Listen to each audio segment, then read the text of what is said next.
ಪಟ್ಟಣದ ತಹಶೀಲ್ದಾರ್ ಕಚೇರಿ ಸಭಾಂಗಣದಲ್ಲಿ ತಾಲೂಕು ಆಡಳಿತದ ವತಿಯಿಂದ ಹಮ್ಮಿಕೊಳ್ಳಲಾಗಿದ್ದ ಜಗದ್ಗುರು ಶ್ರೀ ರೇಣುಕಾಚಾರ್ಯರ ಜಯಂತ್ಯುತ್ಸವ ಕಾರ್ಯಕ್ರಮ ಶನಿವಾರ ಜರುಗಿದೆ.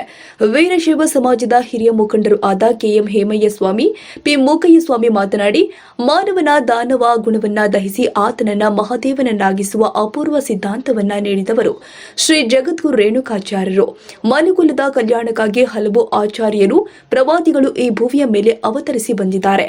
ಅಂತಹ ಪರಂಪರೆಯಲ್ಲಿ ಅವತರಿಸಿದ ಆದಿ ಜಗದ್ಗುರು ರೇಣುಕಾದಿ ಪಂಚಾಚಾರ್ಯರು ಪರಶಿವನ ಆದೇಶದಂತೆ ಈ ಭೂತಕಾಲದಲ್ಲಿ ಶಕ್ತಿ ವಿಶಿಷ್ಟಾದ್ವೈತ ಸಿದ್ಧಾಂತವನ್ನ ಪ್ರಚುರಪಡಿಸಿ ವೀರಶೈವ ಧರ್ಮವನ್ನು ನೆಲೆಗೊಳಿಸಿದ್ದಾರೆ.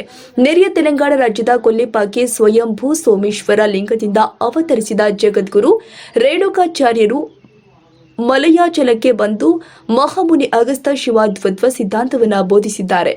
ಆ ಸಾರ ಸಂಗ್ರಹವೇ ರೇಣುಕಾಗಸ್ತ ಸಂವಾದ ರೂಪದಲ್ಲಿ ರಚಿಸಲ್ಪಟ್ಟ ಶ್ರೀ ಸಿದ್ಧಾಂತ ಶಿಖಾಮಣಿ ಧರ್ಮ ಗ್ರಂಥವಾಗಿದೆ.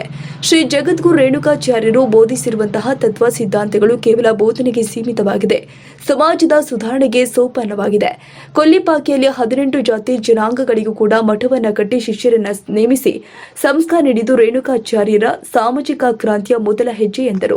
ತಹಶೀಲ್ದಾರ್ ಶಿವರಾಜ್ ಶಿವಪುರ ಮಾತನಾಡಿ, ಸೌಹಾರ್ದ ಸಹಬಾಳ್ವೆಯ ಮಹತ್ವವನ್ನು ನಾಡಿನ ಜನತೆಗೆ ಸಾರಿದವರು ಜಗದ್ಗುರು ರೇಣುಕಾಚಾರ್ಯರಾಗಿದ್ದಾರೆ ಎಂದರು.